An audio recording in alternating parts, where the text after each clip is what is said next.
السلام علیکم ورحمۃ اللہ وبرکاتہ۔ آج کا ہمارا موضوع ہے کیا ہم مسلمان ہیں؟ اس سوال کا مقصد صرف یہ جانچنا نہیں کہ ہم نام کے مسلمان ہیں یا کسی مسلم خاندان میں پیدا ہوئے ہیں، بلکہ اس کا اصل مقصد یہ ہے کہ ہم اپنے اعمال، عقائد اور طرز زندگی کو اسلام کی تعلیمات کے ساتھ کس حد تک ہم آہنگ رکھتے ہیں۔ کتنی نمازیں ایسی ہیں جو ہم وقت پر ادا کرتے ہیں اور کتنی بغیر کسی وجہ کے لیٹ کر کے ادا کرتے ہیں۔ اپنی نمازوں کو مد نظر رکھ کر کیا ہم کہہ سکتے ہیں کہ ہاں ہم مسلمان ہیں؟ رسول اللہ صلی اللہ علیہ وآلہ وسلم نے فرمایا، مسلمان وہ ہے جس کی زبان اور ہاتھ سے دوسرے مسلمان محفوظ ہوں۔ صحیح بخاری کی حدیث ہے۔ کیا ہم مسلمان ہیں؟ قرآن پاک میں اللہ تعالیٰ نے فرمایا، یا ایھا الذین آمنوا اتقوا اللہ وقولوا قولا سدیدا۔ سورہ الاحزاب کی آیت نمبر 70 ہے۔ اے ایمان والو، اللہ تعالیٰ سے ڈرو اور سیدھی بات کرو۔ یہ آیت ہمیں یہ بتاتی ہے کہ ایمان کا دعویٰ زبانی نہیں بلکہ عملی ہے۔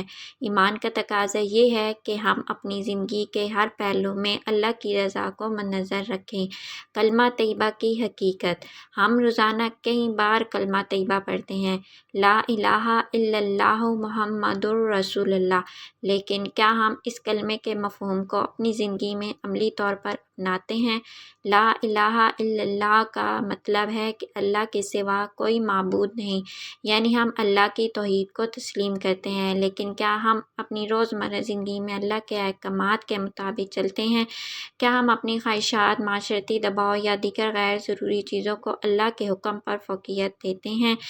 نبی کریم صلی اللہ علیہ وآلہ وسلم کی سنت ہے، کیا ہم نبی کریم کی سنتوں کو اپنی زندگی میں شامل کرتے ہیں؟ نبی کریم صلی اللہ علیہ وآلہ وسلم کی سیرت ہمیں سکھاتی ہے کہ سادگی، دیانتداری، انصاف اور رحم دلی اسلامی طرز زندگی کا لازمی حصہ ہیں۔ نبی کریم صلی اللہ علیہ وآلہ وسلم نے فرمایا، تم میں سے بہترین وہ ہے جس کا اخلاق بہتر ہو۔ خود احتسابی۔ ہمیں اپنے آپ سے یہ سوال کرنا چاہیے کہ کیا ہماری نمازیں خشوع و خضوع سے ہیں؟ کیا ہم روزہ، زکوٰۃ اور دیگر فرائض کو دل سے ادا کرتے ہیں؟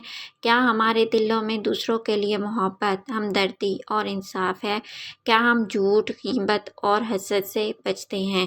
خاتمہ: اگر ہم واقعی مسلمان ہیں تو ہمارا ایمان، اعمال اور اخلاق اسلام کے مطابق ہونا چاہیے۔ اللہ تعالیٰ ہمیں اپنی زندگیوں میں دین کو اپنانے کی توفیق دے اور ہماری غلطیوں کو معاف فرمائے۔ آمین ثم آمین۔